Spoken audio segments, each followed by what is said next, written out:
저한테 박수 친 숫자의 3배만큼 좋은 일이 있기 바랍니다.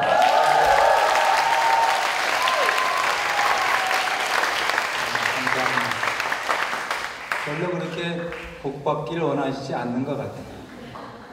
저는 그 생명보험업계에서 33년을 근무하고 목사님 소개해 주신 것처럼 금년 4월 1일자로 하프타임을 갖고 있습니다. 앞으로 30년을 어떻게 살지 그래서 지금 생각 중에 있는데 제가 교보생명 부사장을 한 거 가지고 뭐 대단한 거는 아니고요.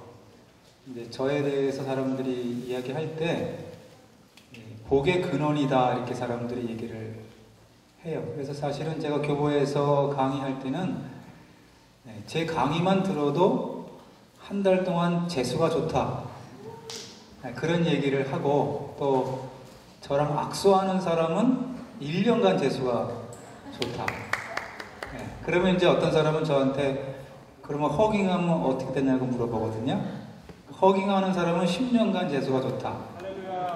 실제로 그렇게 하고 또 저를 만난 사람들이 그렇게 복을 받았다 이런 얘기를 합니다. 왜냐하면 저는 어릴 적부터 그 복의 근원이라는 말씀을 제가 받았어요. 받았다는 것보다는 제가 붙잡았다 그러는 게 맞겠죠. 여러분들 사람을 보면은요, 괜히 만나면 기분 좋은 사람이 있죠. 만나면 괜히 기분 좋고 만나면 뭐가 잘 될 것 같고 잘 되는 그런 사람이 있어요. 어떤 사람은 괜히 만나면 기분 잡치고 열받고 재수없는 사람들이 있습니다. 왜 그럴까요? 그런 예수를 믿지 않는 사람들도 얘기할 때 그 사람이 얼마나 긍정적인 사람이냐, 얼마나 다른 사람들을 사랑하느냐에 따라서 다른 사람의 이익보다는 자기 이익보다는 다른 사람의 이익을 생각하고 자기를 희생하고 만나는 사람들을 위로하고 격려하고 칭찬하는 사람을 보면 믿지 않는 사람들도 굉장히 참 좋은 사람이다, 복 있는 사람이다 라고 말을 합니다. 그리고 그런 사람들은 항상 생각하는 것도 어떻게 하면 내가 다른 사람들에게 도움을 줄까 생각하니까 그런 것들이 그 사람의 이 아우라로 나타나는 거예요.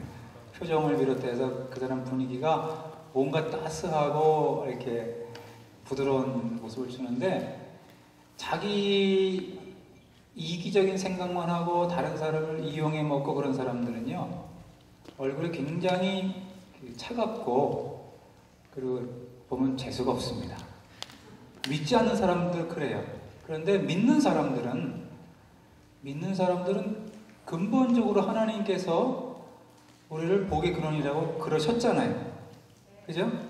아브라함의 자손이 우리들에게 창세기 12장에서 너는 복의 근원이다. 또 어떤 번역은 너는 복이다. 네가 복이다. 너 한 사람 때문에 세상의 모든 족속의 복을 받을 것이다 라고 하는 것이 하나님의 약속이고요.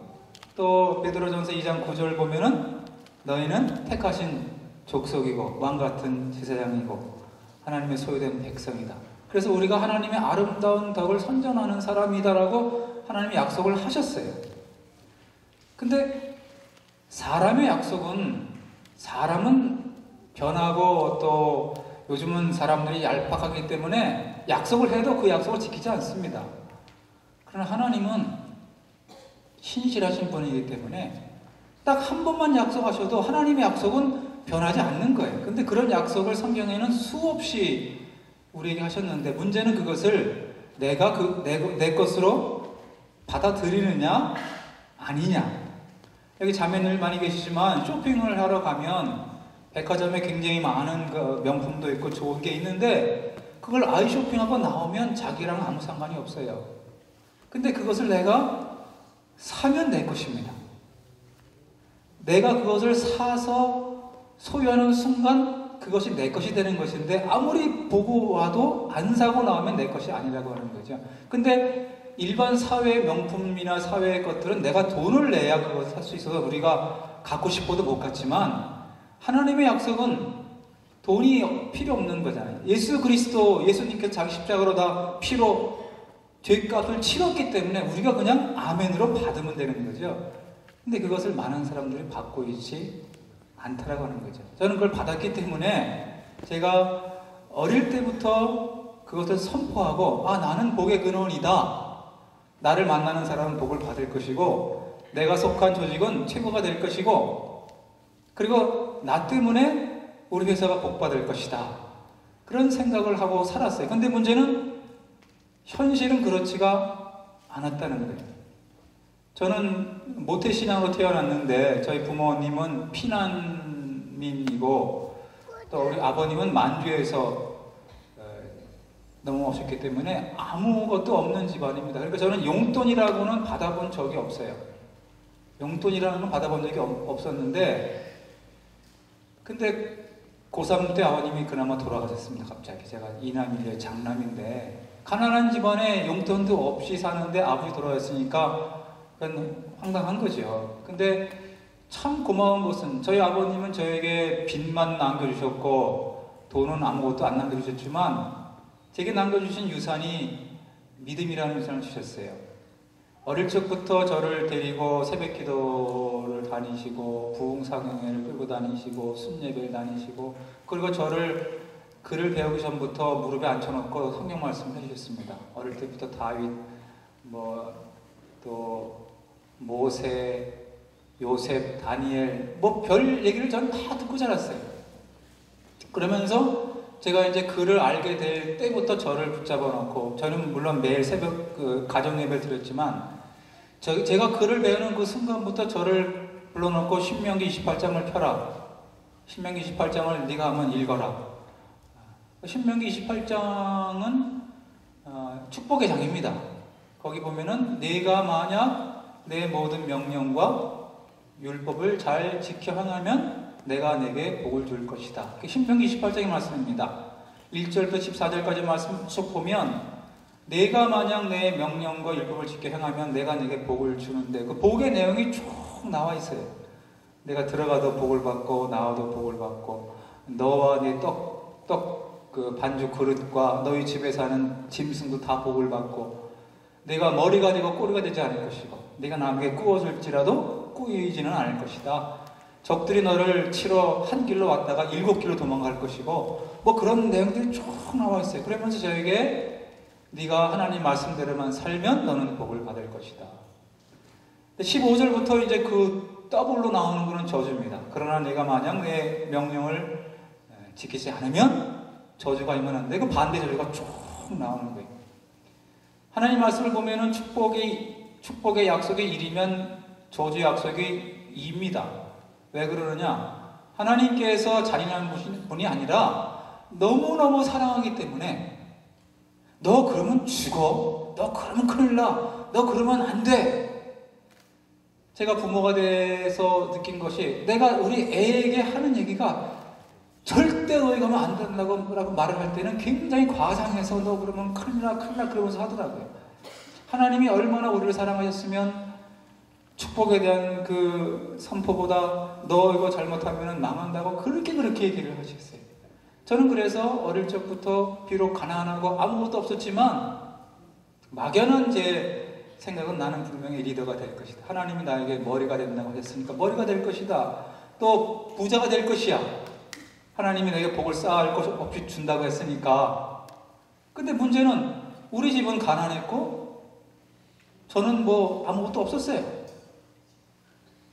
과연 이것이 나에게 가능할 것인가? 그런 생각이 들었지만, 그러나 어릴 적의 믿음으로 하나님 신실하시니까 하나님 하시겠지.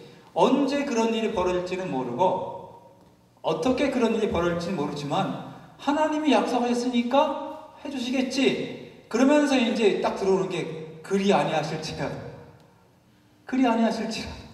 하나님이 나를 그렇게 안 해주시더라도 나는 괜찮아라는 그런 이제 생각을 하고 가는 거예요. 그게 이제 도피처지요. 그리 아니하실지라도. 어쨌든 그렇게 했는데 고3 때 아버지가 돌아가셨습니다. 저는 굉장히 내성적인 사람이었는데, 근데 제가 지금도 가끔 그때를 생각하면 10월달이었는데 굉장히 내성적이고 사람들 앞에 서면은 말을 못할 정도. 지금 많이 변했어요. 제가 보험업계에 있었기 때문에. 근데 제가 아버님 장사를 지내고 바로 그 다음 첫 주에 교회 가서 제가 무슨 생각을 그런지 몰라요. 부장 집사님한테 집사님 제가 오늘 특별 찬송을 하겠습니다. 갑자기 그냥 하니까 해. 이제 아버님 돌아가시고 바로 왔으니까. 제가 그때 부른 찬송이 하나님의 은혜로 있을 데 없는 자, 그 찬송을 제가 불렀어요. 그 후렴이 내가 믿고 또 의지함은 내 모든 형편 아시는 주님 늘 돌봐 주실 것을 나는 확실히 아네. 제가 그 찬양을 부르면서 제 마음속에 내 모든 형편을 아시는 하나님께서 분명히 나와 함께 하시고 나를 돌봐 주실 것이다. 그런 믿음으로 고백을 했는데 하나님께서는 그 고3 그 아이의 그 믿음의 고백을 굉장히 귀하게 보신 것 같아요. 그래서 지금까지도 제 실력과 관계없이 제가 무슨 남들보다 뭐 스펙이 좋은 것도 아니고 그렇다고 제가 뭐 남들처럼 열심히 공부를 하거나 열심히 일하거나 그런 것도 아니고 실력과 관계없이 하나님께서 좋은 사람들을 만나게 하시고 제 만나는 사람들의 마음을 움직여서 저를 좋게 보게 하시고 또 환경을 하나님께서 인도하셔서 그냥 제 동기 중에 제가 제일 먼저 승진을 쭉 하고 또 가장 늦게까지 가장 높이 올라간 그런 사람들 중에 한 명이 제가 됐습니다.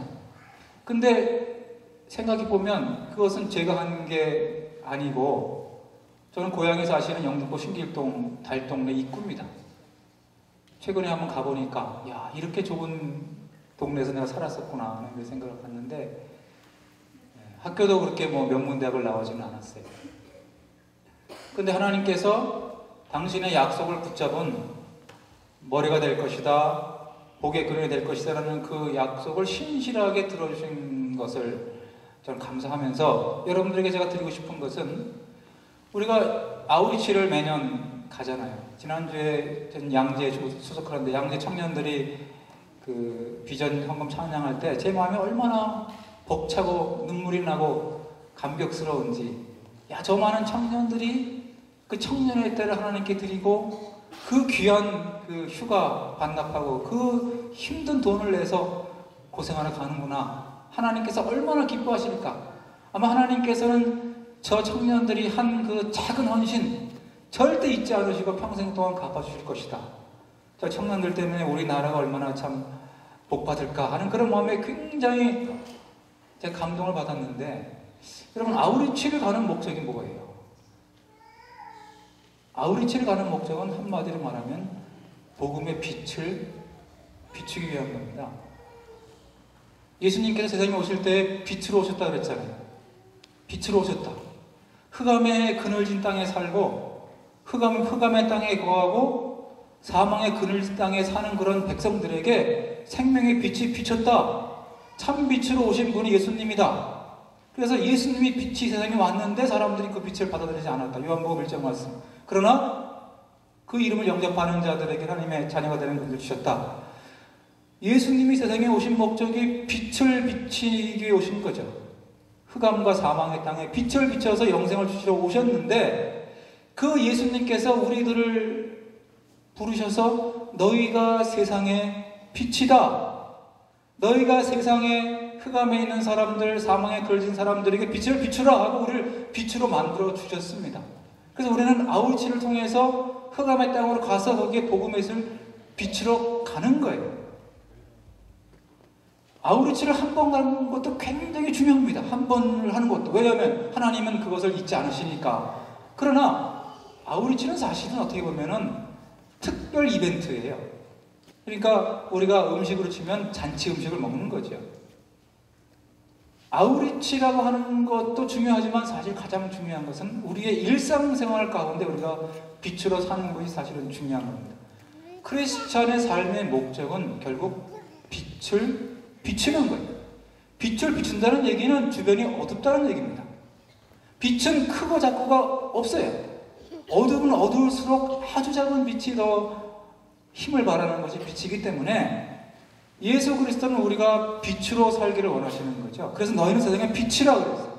그리고 여러분 표어로 하고 있는 로마서 13장 12절 보면은 빛의 갑옷을 입으라.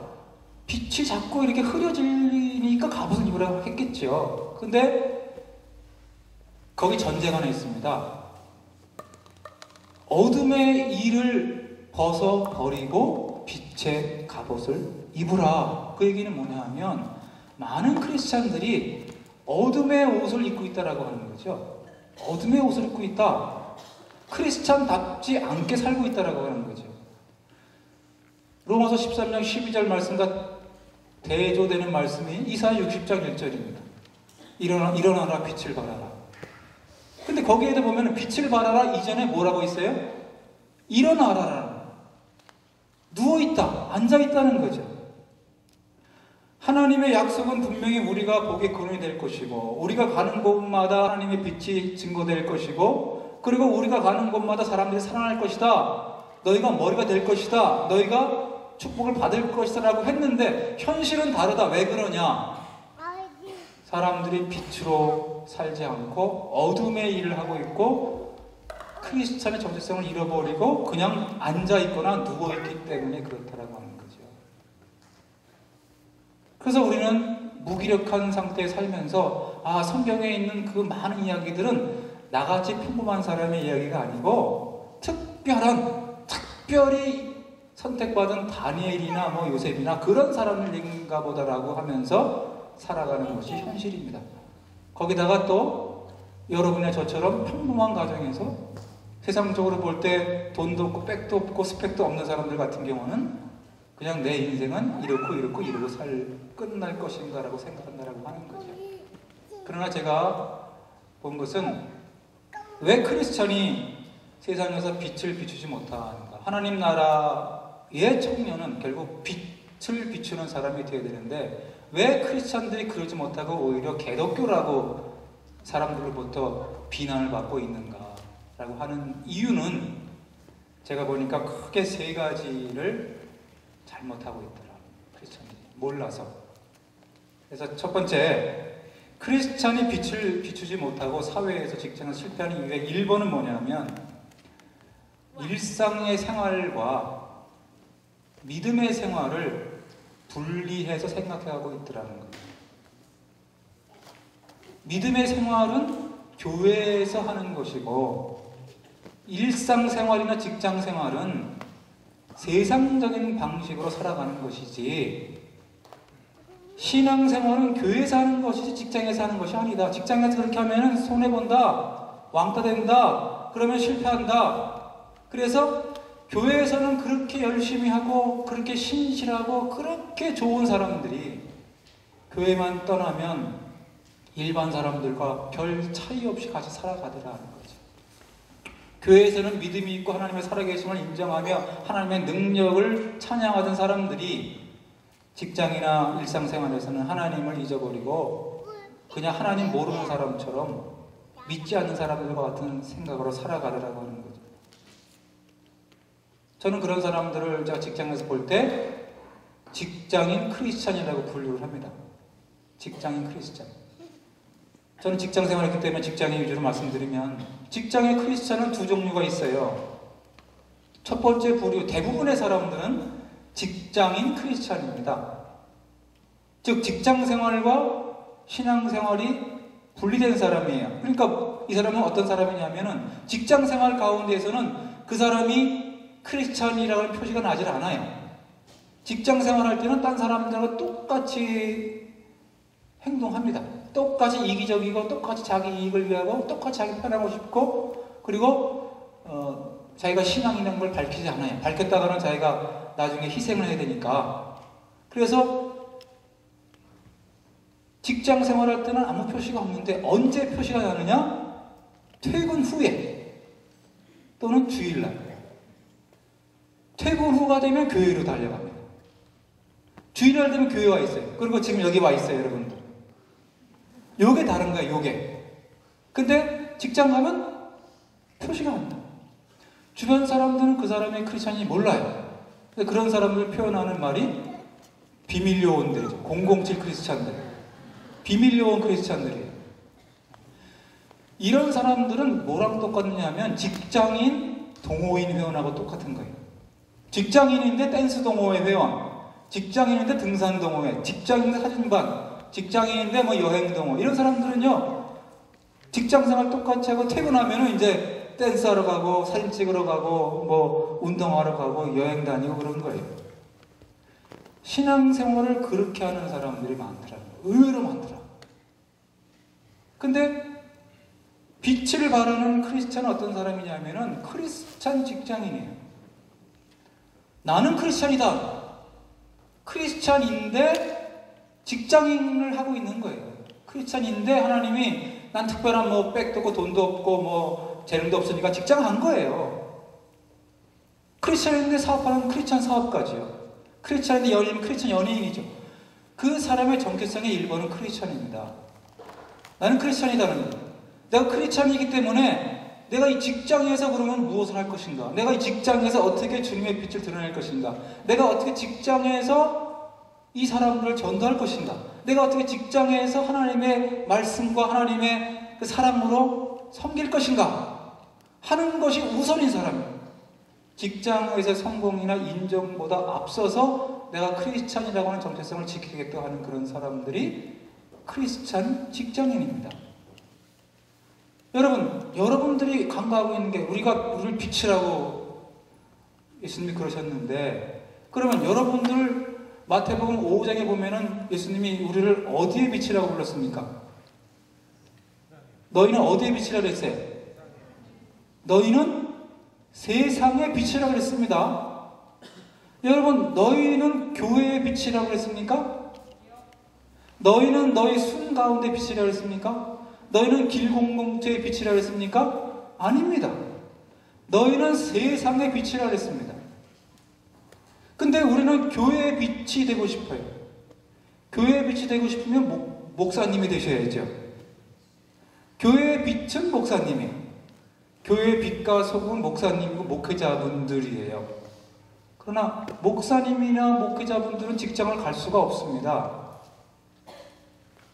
교회는 전부 믿는 사람이지만 직장에는 믿는 사람들이 거의 없거나 믿는 사람이 있어도 직장인 크리스찬, 종교 생활하는, 취미 활동하는 수준의 사람들이 많다고 하는 거죠. 그 사람들에게 빛과 소금이 될 수 있는 사람은 결국 우리라고 하는 거죠. 그래서 하나님은 우리를 세상의 빛으로 부르셨지 교회 안의 빛으로 부른 게 아닌데 많은 크리스찬 청년들이 자신을 교회 안의 빛으로 생각하고 있더라고요. 저는 그래서 청년들에게 항상 강조하기를 차라리 교회에 와서는 그냥 개기십시오. 편히 쉬십시오. 위로받으십시오. 여기서는 그냥 위로받아도 돼요. 여기서 목사님 말씀 듣고 기도받고 말씀 듣고 충전에 돌아가셔서 어디서 활용해야 돼요? 직장에 가서 여러분들이 빛과 소금이 되어야 하는 거예요. 그런 사람들이 빛을 발하고 그런 사람들이 직장을 바꾸고 그런 사람이 나라를 바꾸는 거예요. 근데 그걸 사람들이 분리하더라는 거예요. 신앙 따로, 일상생활 따로, 신앙 따로, 직장생활 따로. 신앙인의 모습 한 얼굴, 직장인의 모습 한 얼굴. 거기에 문제가 있더라고요. 두 번째 실수하는 게 뭐냐면 많은 크리스찬 청년들이 하나님께서 지금도 살아계시다. 하나님께서 지금 내 직장에 관심을 갖고 계시다. 하나님께서 지금 내 형편, 지금 내 고민, 지금 내 꿈과 비전에 하나님이 관심을 갖고 계시다. 하나님은 옛날 성경책에서 우리가 보았던 그 놀라운 기적과 그런 이적을 행하신 그분이 지금도 내 삶 가운데, 내 직장 가운데, 내 업무 가운데, 내 일 가운데 역사하신다 라고 하는 것을 믿지 않는다. 교회 와서는 믿지요. 문제는 직장 가운데서 무신론자처럼 살아간다는 거예요. 직장 생활할 때 하나님을 기억하지 않고 하나님께 기도하지 않고 하나님의 능력을 구하지 않고 세상적인 방식의 스펙이나 세상적인 방식의 인맥이나 세상적인 방식의 노력을 통해서 어떻게 해보려고 하다 보니까 우리가 할 수 없잖아요. 여러분들이 만약에 이건희 회장님의 친척이라든지 하버드를 나왔다든지 남들이 없는 엄청난 재능이나 백이나 능력이 있다면 굳이 하나님을 의지하지 않아도 성공할 수 있을지 모르겠죠. 그러나 여러분, 저처럼 아무 백도 없고 아무 학력이나 스펙이 없는 사람 같은 경우는 하나님의 도움이 없이는 절대 성공할 수가 없는 거예요. 우리 같은 사람들일수록 하나님의 도우심이 필요하고 하나님 살아계심을 체험해야 되는데, 문제는 많은 사람들이 하나님을 믿지 않는다. 하나님을 저 그리스 신화 속에 있는, 아니면 저 산신령 할아버지가 생각하고 있지, 지금 내 삶, 내 직장생활, 내 지금의 모든 일상생활 가운데 함께 하신 분을 믿지 않는다라고. 그것을 하나님은 기뻐하시지 않는다. 히브리 11장 6절 말씀에 믿음이 없이는 하나님을 기쁘시게 하지 못하나니 하나님께 나아가는 자는 반드시 두 가지를 믿어야 할지니라. 첫 번째가 뭐예요? 그가 계신 것과 그가 지금 살아 계신 것과, 두 번째, 자기를 찾는 자들에게 상을 주시는 분이심을 믿어야 할지니라. 하나님을 기쁘시게 하는 믿음은, 하나님 살아계시군요, 하나님 지금 살아계시군요, 하나님 제가 하나님을 구하니까 상을 주시겠군요, 이걸 믿어야 한다고 하는 거죠. 근데 믿지 않는다는 거예요. 하나님은 교회 안에서만 활동하시는 분이지, 내 직장생활, 내가 디자인을 하고 있는데, 내가 지금 뭐 영업하고 있는데, 내가 지금 연구개발하는데 하나님이 뭘 하시겠어? 거기에서 크리스찬들이 빛을 발하지 못하고 있는 거죠. 근데 실질적으로 모든 믿음으로 성공한 사람들은 하나님의 능력을 활용해서 성공하는 거예요. 대한민국은 힘은 약하지만 미국이라고 하는 우방국이 있기 때문에 우리가 6.25 때도 넘어가고 지금도 살고 있는 거죠.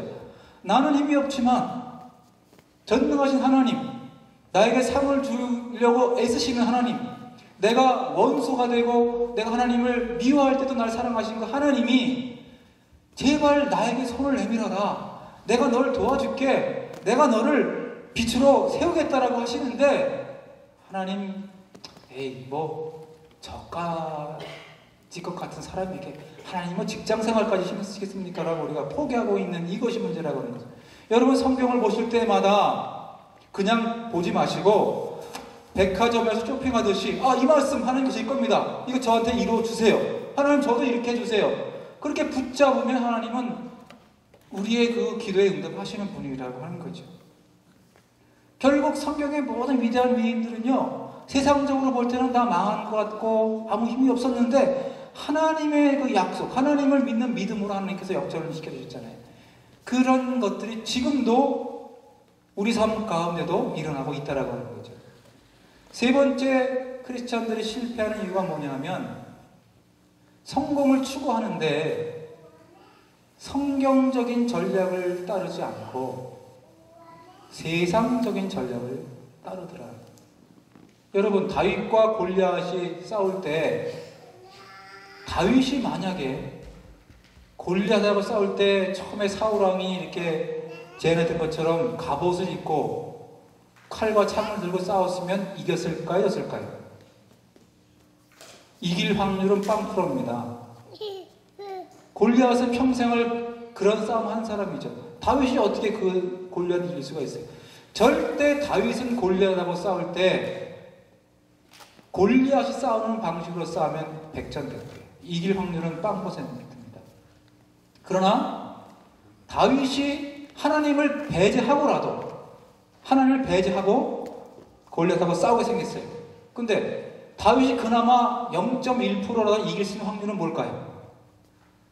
자기가 가장 잘할 수 있는 게 뭐예요? 자기는 물맷돌 돌리는 거거든요. 왜냐하면 양을 치러 올 때 곰이나 빠른 그 사자가 있으니까 그걸 못 잡으니까 돌로 잡았는데, 그 물맷돌이 맞을지 안 맞을지는 모르겠지만 그나마 혹시라도 이길 수 있는 신락 같은 희망은 결국 물맷돌 갖고 싸워야 승산이 있는 거예요. 1%라도. 그 1%에 하나님이 도와주시면 100%가 되는 거였지만, 이 얘기는 뭐냐 하면, 결국 크리스찬이 세상에서 성공을 하고 싶으면 여러분들의 믿음의 크기와 관계없이 세상적인 전략으로는 성공할 확률이 0%라고 하는 거죠. 왜 그러냐? 세상적인 사람들은요, 하나님을 믿지 않기 때문에 양심이 우리랑 다르잖아요. 그 사람들은 기본적으로 술 먹고 담배 피고 사람 사귀면서 인맥을 구축하게 돼 있어요. 성공하기 위해서 때로는 거짓말도 하는 겁니다. 때로는 사기도 치는 겁니다. 왜? 성공하려고. 먹고 살아야 되니까. 가족을 위해 되니까. 근본적으로 그 사람들은 거짓말하는 거, 술자리 가서 사람 사귀는 거, 아부하는 거, 이거 마음에 아프지 않아요. 크리스찬은 아픕니다. 그게 걸립니다. 그리고 크리스찬 아닌 사람들은요, 여기 안 와 있어요, 이 시간에. 스펙을 쌓든 충전하든 사람 만나든 주일날 교회 안 오니까. 근데 우리는 교회 오잖아요. 시간적으로도 우리는 많은 부분을 여기다 할애를 하고요. 우리는 말씀을 듣기 때문에 거짓말이나 이런 것을 잘 못해요. 해도 표시가 나니까. 그런 상태로 싸움을 하면 이겨져요. 그럼 무조건 지는 거예요. 그래서 세상적인 전략으로는 절대 크리스찬이 성공할 수가 없습니다. 근데 중요한 사실은 하나님 나라 백성에게는 하나님 나라의 법이 적용됩니다. 미국 시민에게는 미국 군인이 한국에 와서 범죄를 저도 미국 그 시민권 갖고 그 사람들은 빠져나가잖아요. 미국 시민에게는 미국의 법이 적용되고 한국 시민에게는 한국의 법이 적용되듯이 크리스찬에게는 하나님 나라의 법이 적용됩니다. 결국 성경의 원리가 우리들에게 적용되는데 우리들은 그것을 모르는 거죠. 그래서 성공하시려면요, 절대로 로마서 12장 2절 말씀처럼 이 세대를 본받으면 안 돼요. 세상적인 성공 전략은 레드오션이에요. 다 굴거니까. 그러나 하나님의 법, 하나님의 전략으로 하는 그것이 블루오션입니다. 요즘은 우리가 이해하기 쉬운 게, 요즘은요, 대학 갈 때도 특별 전형이 있잖아요. 대학 갈 때도 전부 실력으로 가는 게 아니잖아요. 지금은 다문화 가족, 자녀, 농촌 자녀, 아니면 일반 상경 공고 상고 나온 그런 자녀, 그런 식의 특별 전형들이 있다라고 하는 거죠. 한두 자리씩. 그런 것처럼 분명히 세상 직장에도 하나님 자녀 전형이 분명히 있을 거거든. 근데 문제는 그 전형은 지원자가 없다는 거예요. 지원자가 왜? 믿음으로 가야 되니까.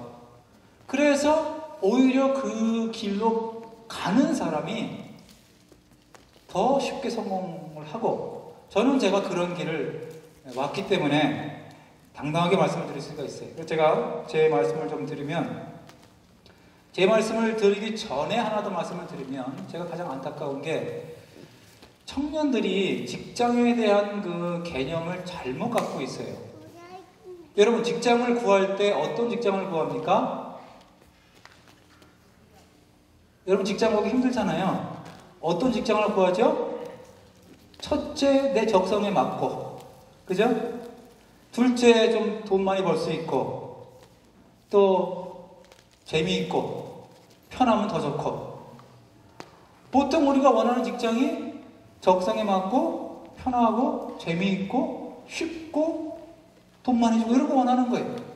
근데 그런 직장이 있을까요? 없습니다. 왜 없을까요? 여러분, 직장이라고 하는 것은요, 직장 일은 원래가 재미없는 거예요. 원래가 하기 싫은 거예요. 원래가 힘든 거예요. 원래가 적성에 안 맞는 거예요. 왜 그런지 아세요? 여러분, 내가 하고 싶고 재미있고 쉽고 그런 일은 뭐라고 부를까요? 그건 취미라고 불러요. 취미는 돈을 내고 해요, 받고 해요? 취미는 돈을 내고 하는 거예요. 근데 직장인은 돈을 내고 해요, 받고 해요? 받아요. 왜 돈을 줄까요? 회사가 바보니까 돈을 주나요? 재미없는 일을 시키니까 돈을 주는 거예요. 재미있고 힘들고 짜증나고 어려우니까 돈을 주는 거예요. 그리고 돈을 많이 주는 직업일수록 어떤 일일까요? 남들이 하기 싫고 재미없는 거예요. 그게 직장 일입니다. 그래서 직장을 편하고 재미있는 거 찾는 사람은 죽을 때까지 못 찾아요. 딱 그럴 수 있는 사람은 누구냐? 회장 아들은 괜찮지. 입사 때부터 기획실장 하는 사람들. 그런 사람들은 혹시 모르겠지만, 그러나 그것도 자기 부모가 적성에 맞는 일을 하면 다행인데, 그래서 그런 일은 없다라는 거예요.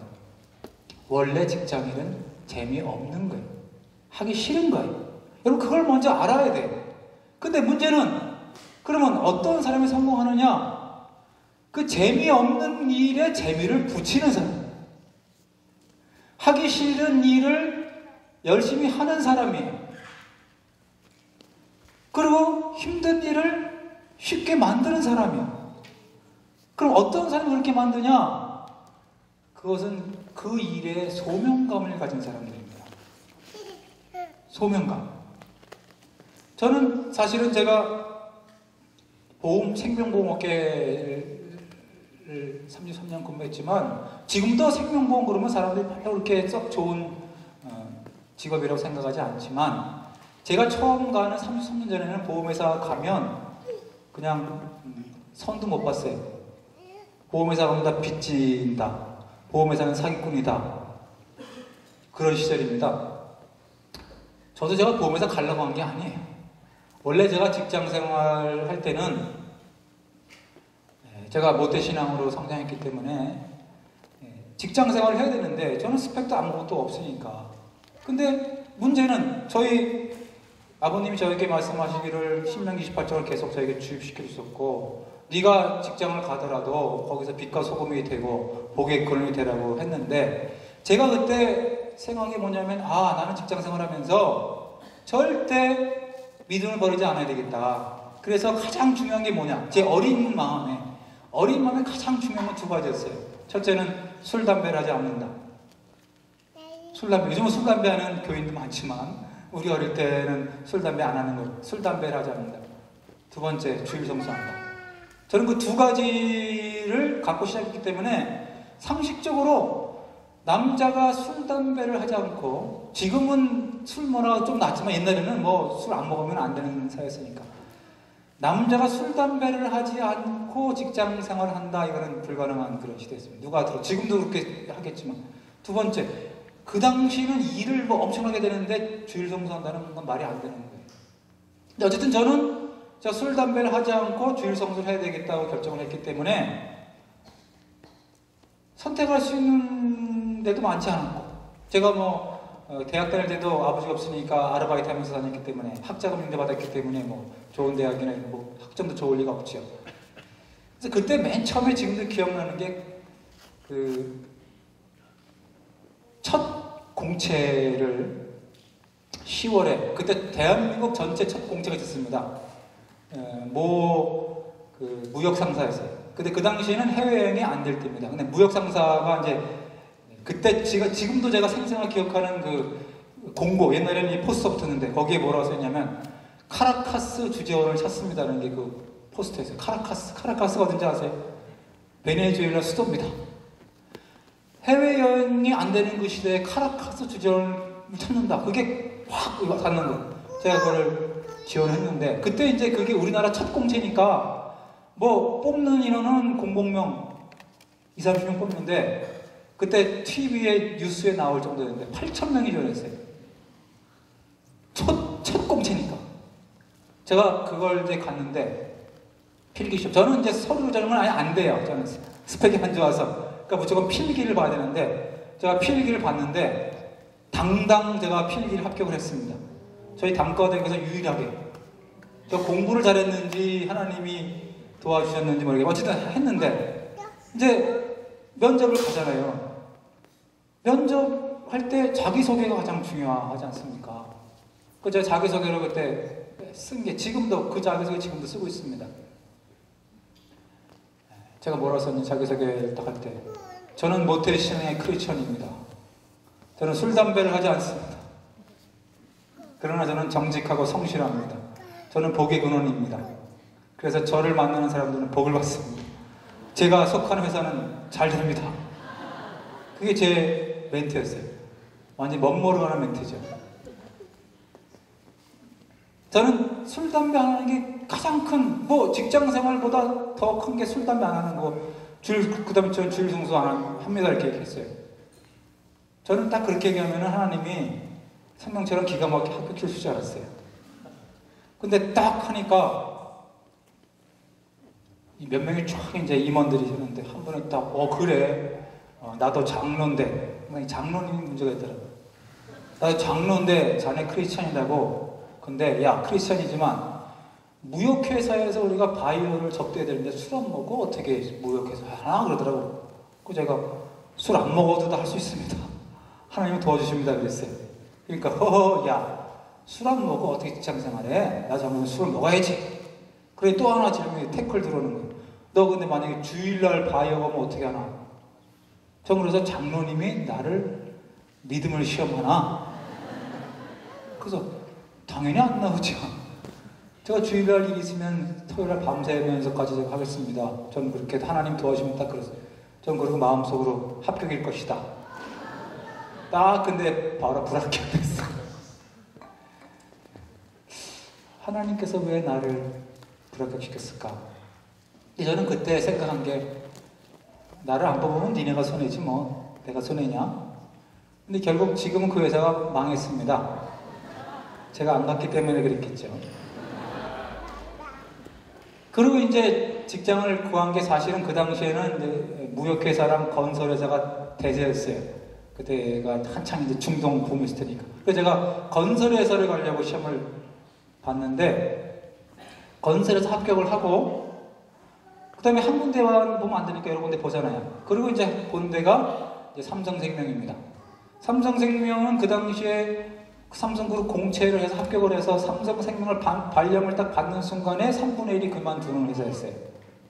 그만큼 인식이 안 좋았던 회사이기 때문에 이게 뽑아놓으면 다 그만두니까. 그래서 삼성생명이 공채는 다 끝났고 회사 자체적으로 영업소장 후보자들을 뽑는 거예요. 그러니까 자꾸 그만두니까 현지 인간식으로 이렇게 뽑는 거예요. 그러니까 그 뽑는 기준이 뭐냐면 학력 불문, 전공 불문, 성적 불문입니다. 왜냐하면 하도 그만두니까 거기를 이제 예비를 냈어요. 근데 당연히 합격하죠, 그거야 뭐 제가. 저는 이제 보험회사 갈 생각 전혀 없었죠. 근데 이 건설회사가 이 입사 일자를 연기를 하는 바람에 한 2달을 놀게 됐어요. 그러니까 노는이 뭐 하냐? 그 기간 동안에 마침 이 삼성생명이 연수를 한 달 동안 하는데 한 달 동안 월급도 주고 마지막 주에는 삼성그룹 전체를 이렇게 사업장을 돌아보는 투어를 한다고 하니까 이 공짜 여행 기회 아닙니까? 돈 없는 사람이. 그래서 에이 노는이 가자고 이제 가서 연수만 받고 당연히 안 갔죠. 이제 그냥 안 갔어요. 그리고 건설회사 첫날 딱 근무를 했는데 제가 이제 인사과에 근무를 첫날 딱 하고 첫날 마침 그날 금요일이었는데 이 건설회사가 워낙 이 터프하고 바쁘니까 밤 10시 반까지 한마디 말 시킨 사람이 없어요. 저를 첫날 출근하는데. 그래서 뻘쭘하게 있는데 그때 과장님이 김승옥 씨는 오늘 첫날이니까 여직원하고 둘이 일찍 퇴근해라 오늘. 그리고 내일 나와라 하니까 토요일날. 그 제가 이제 그 이름도 모르는 여직원하고 퇴근하면서 맨날 이렇게 늦게 끝나야 되니까 보통 12시에 끝난다는 게 밤에. 아 그래요? 오케이. 토요일 날은요? 토요일도 뭐 보통 한 10시 거기까지는 좋다는 거죠. 근데 그럼 주일날에 그랬더니 한 달이면 서너 번 다 나와야 될걸요? 그러더라고요. 그 말 제가 딱 듣는 그 순간에 저는 주일 성수를 해야 되는데 안 되겠다. 그래서 그 다음날 안 갔습니다. 그냥 과감하게 안 가고 삼성생명은 이제 발령 받은 지 일주일 지났는데 제가 한번 속시나 전화해서 저 혹시 지금 가면 안 돼요? 그러니까 빨리 오라는 거예요. 일주일 지났는데. 그래서 혼자 이제 뭔지도 모르고 발령장 받고 이제 혼자 영업소를 갔더니 거기 여직원이 제가 이제 서류봉 들어가니까 첫 마디가 책 안 사요 그러더라고요. 제가 월부 책 사는 줄 알고. 그래서 제가 발령 받아왔습니다. 이제 그러고 갔더니 완전히 보험회사가 거의 공산당 같은 그런 분위기. 33년 전이니까. 가보니까 뭐 완전히 뭐 욕이 난무하고 엉망진창이고 막 속이고 뭐 울고 불고 빚지고 막 난리예요. 그러니까 제가 맞진 않아요. 저는 크리스찬이니까. 그래서 제가 그날 이제 발령받고 그 영업소 가면서 제가 하나님께 그런 기도를 했어요. 하나님, 저는 생각지 않았던 지금 보험회사를 가는데 이 큰 삼성그룹의 큰 회사에 제가 여기 들어온 거 아는 사람 한 명도 없고 또 저의 관심을 가진 사람도 한 명도 없습니다. 혹시 하나님은 제가 여기 입사한 거 알고 계세요? 혹시 관심을 가지고 계세요? 어쨌든 하나님, 제가 이 직장생활 도와주십시오라고 이제 갔어요. 그리고 이제 그만둘 생각만 계속 하는 거죠. 안 맞으니까. 근데 제가 6개월 동안 그만두려고 하는데 그만둘 수가 없는 거야. 안 되는 거야, 안 돼. 그러다가 어느 날 제가 이렇게 그만둘 생각에 고민하고 있는데 옆에 있는 그 선배가 저를 부르더라고요. 김총무. 얼굴이 굉장히 어두운데 왜 그랬어? 그러더라고요. 그래서 제가 솔직히 저는 적성도 안 맞고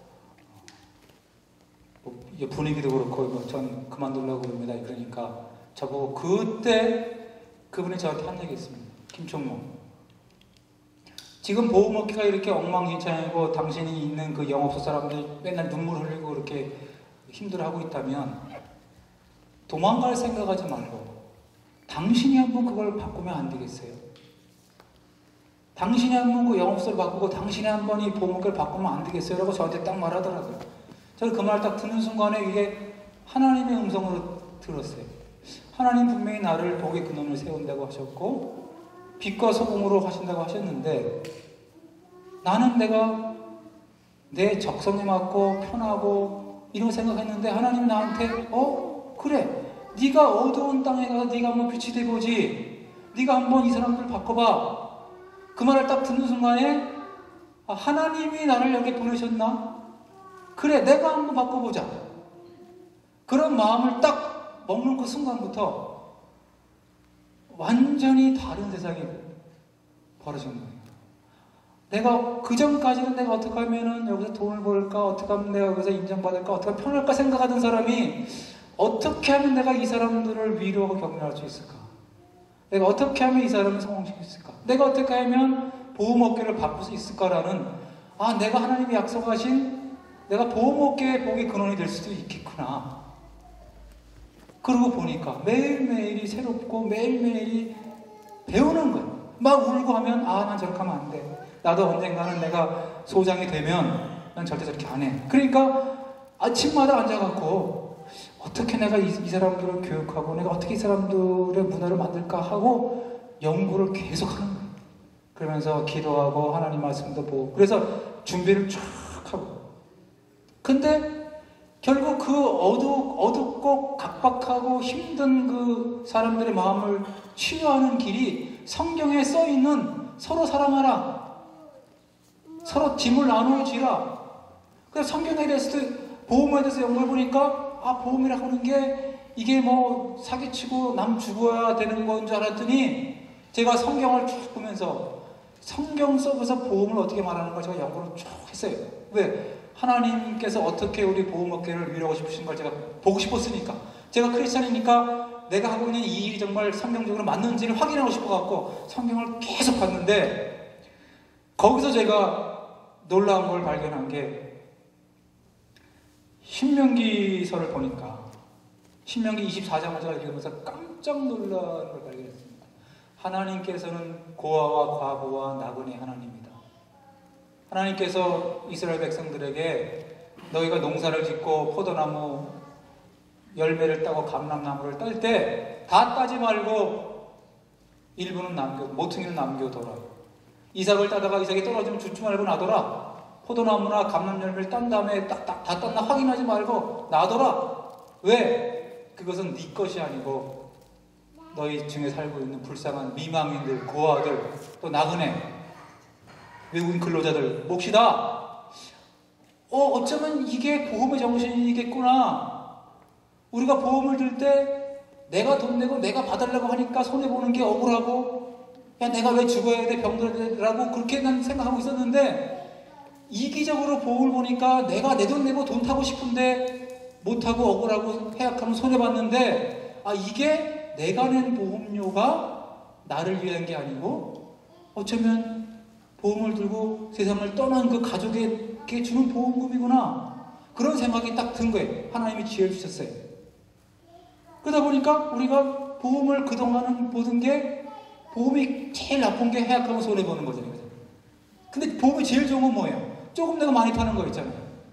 그게 보험이었는데 그걸 뒤집어 보니까 똑같은 얘기가 뭐냐 하면, 내가 조금 내가 많이 타는 걸 좋아한다는 얘기는 뭐냐면, 내가 낸 돈은 작지만 내가 많이 받는 건 누구 돈이냐? 결국 다른 보험에 든 사람들의 돈을 내가 받으니까 내가 조금 내가 많이 타고 좋아하는 거더라는 거죠. 그렇잖아요. 그죠? 보니까 나 10만 원인데 1억 받았으면 9,990만 원은 다른 사람이 낸 돈을 내가 받은 거니까 내가 좋아하는 거더라고요. 그러면 내가 보험 들고 해약하거나 손해본다고 하는 거는 손해본 게 아니라 뭐 한 거예요? 누군가 세상을 떠난 그 미망인과 고아들에게 내가 그 돈을 기부한 거랑 똑같더라고. 이기적으로 보니까 가장 나빴던 이 보험 상품이 이타적이고 성경적인 시각으로 보니까 이게 정말 하나님이 원하시는 일이구나. 내 돈의 일부를 내 것이라 생각하지 않고, 내 추수할 때 일부를 내 것이라 하니까 남겨놓고 그걸 보험으로 가입해 보니까 그것을 미망인들과 고아들이 받아가는구나 생각하는 그 순간에 보험의 새로운 패러다임이 시작된 거예요. 그러니까 제가 그것을 모든 보험사에다가 FC10이라는 명칭을 붙여가지고, 우리 보험하는 사람들은 자기를 위해 하지 말고, 자기 이익을 위해 보험을 가입시키지 말고, 주변에 살고 있는 앞으로 불행을 당할 그런 미망인들, 그런 고아들에게 우리가 도움을 주기 위해서 보험을 가입하십시오. 그렇게 남을 돕다가 언젠가 자기도 세상을 떠나면 당신도 받는 겁니다라고 말을 알려주니까, 보험일을 하는 그 보험 설계사가 얼마나 자부심을 느끼느냐. 그 전까지는 다른 사람들을 손해보게 하면서 사기쳐가면서 막 왜 보험은 손해야 뭐 이러면서 욕먹고 살았는데, 아, 내가 하고 있는 것이 비록 오해가 있지만 우리가 복음을 전하는 것처럼 사람들이 모르고 오해가 핍박하지만 진정한 이것은 우리 사회에 있는 미망인과 고아를 돕는 거고, 내가 사회를 돕는 거구나라고 생각하는 그 순간, 그리고 내가 내 이익을 위해서 고객들을 희생시키지 말고 내가 손해보고 내가 욕먹더라도 고객을 위해서 해야지라고 하니까 보험업계가 확 바뀐 거예요. 그래서 저를 이제 사람들이 표현하기를 보험업계의 신화적인 존재다, 한국 보험 문화를 바꾼 사람이다, 그렇게 제가 표현을 받은 거죠. 그러니까 결국은 하나님께서, 저는 제가 보험회사 올 생각은 전혀 하지도 않았고 보험회사는 적성이 전혀 안 맞았습니다. 근데 하나님의 그 약속을 생각하는 그 순간에 모든 게 다 바뀌기 시작한 거예요. 아, 내가 이 사람들을 위해서 복음을 전해야 되겠다. 그리고 복음과 보험이 비슷하더라고요. 그래서 처음에는 보험을 권하다가 그 다음에 이제는 당신이 죽은 다음에 가족의 경제 문제는 해결했으니까 그 다음엔 죽은 다음에 영혼의 문제를 말합시다 하고 복음으로 가는 거예요. 그러니까 크리스찬이 참 하기 좋은, 사람들 만나서 전도하고 복음 전하는 일을 하게 된 거죠. 그리고 지금까지 온 거예요. 그러니까 저는 청년들이 말씀드리고 싶은 게 뭐냐면, 여러분, 직장은 단순히 우리가 먹고 살기 위한 그런 액세서리가 아니라고 하는 거죠. 직장이라고 하는 것이 우리의 인생이고, 직장이 우리의 사명이고, 직장이 하나님이 파송하신 사역지가 내 직장이라고 하는 거죠. 그러니까 내가 어느 직장을 가는가 중요한 게 아니라 어떤 마음으로 직장을 가는가가 중요하다는 거예요. 여러분, 정말 고르고 골라서 스펙 쌓아갖고 대기업 좋은 직장 갔는데 그 기업이 부도나는 거 없어지는 데가 부지기수입니다. 근데 이명박 씨나 또 우리 오늘 이렇게 멘토하던 그 제닉이라고 하는 화장품 파윈팩 하는 거기도 우리 동료 멘토 후배였지만, 중소기업 갔는데 그 중소기업이 상장하는 바람에 주식 부자가 된 사람들도 많아요. 이명박 대통령이 처음에 현대건설 갈 때는요, 50명밖에 안 되는 대학 졸업생은 처음 이명박 대통령이 간 겁니다. 근데 이명박 대통령이 가서 현대가 커지는 바람에 어마어마하게 된 거예요. 그러니까 우리 직장은 하나님의 약속을 믿고 나가는 사람에게는 하나님의 내비게이션이 작동되더라는 거죠. 제가 십자수 기도 나올 때 T맵 키고 왔습니다. 모르는 길이라도 딱 키면은요, 그냥 가는 거예요. 잘못 가면 어떻게 됩니까? 끝장입니까? 아닙니다. 잘못 가면 뭐라 그래요? 경로에서 벗어났습니다. 그리고 다시 또 새로운 경로가 나오는 거예요. 하나님의 내비게이션. 우리는 현재밖에 모르기 때문에, 지금 이 직장이 최고야. 지금 이 직장은 나빠. 결혼도 지금 이 형제는 아니야. 저 형제가 좋아. 이 자매는 아니야. 현재만 볼 때는 그런 판단하지만 하나님께서는 우리 현재와 미래를 다 보시는 분이기 때문에, 그게 죽는 길 같지만 그게 사는 길이고, 거기 살 것 같지? 거기 죽는다. 롯은 세상적인 시각으로 에덴 동산같이 보이는 소돔과 고모라를 택했지만 하나님 보시기에는 이미 거기는 멸망받을 땅이었어요. 아브라함은 롯이 가고 허허벌판을 택했지만 그것이 하나님의 약속하신 땅이라고 하는 거죠. 아브라함이 위대한 것은, 아브라함은 부르심을 받을 때에, 히브리 11장 9절 보면 아브라함은 부르심을 받을 때에 어디로 갈지를 알지 못하고 갔더라. 아브라함은 하나님의 내비게이션만 믿고 그냥 간 거예요. 하나님께서 우리를 인도.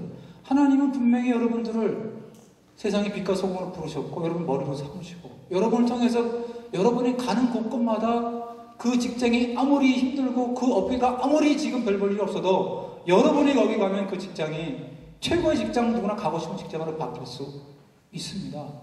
옛날에 언제 연예인이 이렇게 떴고, 옛날에 언제 헤어 디자이너가 있었습니까? 옛날엔 헤어 깍사라 했어, 깍사. 국제복장학원 옛날에. 딴따라. 그런 것들이 지금 확 변한 거예요. 옛날에 좋았던 직업, 제가 직장 생활할 때는 그때 건설과 무역이 최고였습니다. 지금은 다 가버렸어요. 지금 금융이 뜨고, 지금 이제 IT가 뜨고, 이거는 어떻게 바뀔지 모르는 거예요.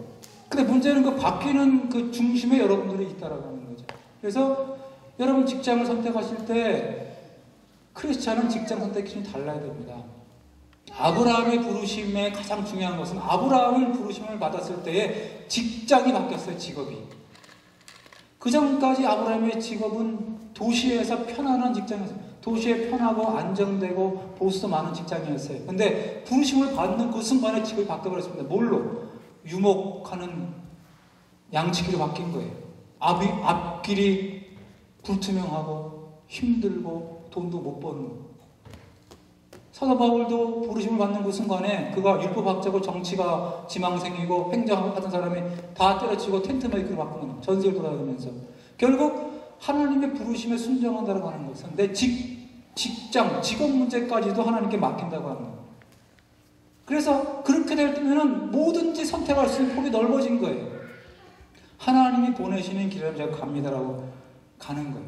그래서 여러분 직장을 바라보실 때 우리는 세상의 빛과 소금이기 때문에 직장은 단순히 먹고 사는 그런 장소가 아니고, 내가 그냥 내 시간을 재미있고 편하게 보내기 위한 그런 취미생활의 장소도 아니다는 거예요. 우리는 직장 생활에 거의 내 인생의 4분의 3 이상을 쏟아버리고, 직장 생활을 통해서 유일하게 하나님께서 우리들에게 돈이라고 하는 걸 주신다고 하는 거예요. 여러분 부자 되고 싶으십니까? 축복 원하십니까? 그럼 직장 생활에 충성해야 부자가 되는 거예요. 여러분 직장 생활 못하고 뭘 해서 돈을 벌어요? 재테크 합니까? 로또 삽니까? 그거 아닙니다. 직장 생활을 잘하면 어마어마한 보수가 따라오게 돼 있어요. 저는 결혼할 때 돈이 없어서 빚만 있었기 때문에 신혼여행도 제가 못 갔습니다. 저희 와이프는 저랑 결혼하기로 결정한 다음에 아주 위대한 결단을 했어요. 내가 이 집에 가서 살려면 같이 맞벌이를 해야 된다. 그래서 저랑 결혼을 맘먹고 바로 교사 임용고시를 준비해갖고 6개월 만에 하나님 은혜로 합격을 했습니다.